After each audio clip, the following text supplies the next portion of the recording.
السلام عليكم ورحمة الله وبركاته. أهلا بكم معنا في فيديو جديد إن شاء الله. النهاردة هتكلم عن الأسبوع ال18 في الدوري السعودي، المباراة المرتقمة ما بين النصر والتعاون. طبعا انتوا عارفين النصر طبعا بسم الله ما شاء الله في المركز الأول مع كريستيانو رونالدو، محقق الفوز في الجولة الأخيرة على الوحدة بره أرضه 4-0 بالسوبر هاتريك بتاع رونالدو. صراحة رونالدو متألق على نفسه. كان في الفيديو اللي فات قلنا ان احنا زعلانين من رونالدو، مستواه رونالدو رد ب4 أهداف سوبر هاتريك، حاجة كانت كده 61 هاتريك في مسيرته الكروية. أول سوبر هاتريك في الدوري السعودي، أسرع سوبر هاتريك في الدوري السعودي.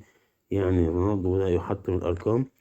هيلعب إن شاء الله مع التعاون يوم الجمعة 17/2 الجمعة الساعة 5 مساء على قنوات SSC السعودية على استاد مرسول باركو الساعة 5 المباراة إن شاء الله 6 بتوقيت السعودية. طبعا تعرفين التعاون فريق ريزل برضه في المركز الخامس ل 30 نقطة، ل 24 هدف وعليه 17 هدف. جاب الخسارة الأخيرة على أرضه من الفتح 2-1. وبرضه معروف كده انتوا عارفين النصر في المركز الأول بمباراة متقدمة عن الاتحاد، ليه 37 نقطة وليه 34 هدف وعليه 8 أهداف. أقوى خط يدفع. فإن شاء الله طبعا نعتبر مباراة جيدة، ورونالدو يحرز فيها أهداف كده ويمتع الجماهير السعودية بالأخص وعلى العموم جماهير الوطن العربي والعالم.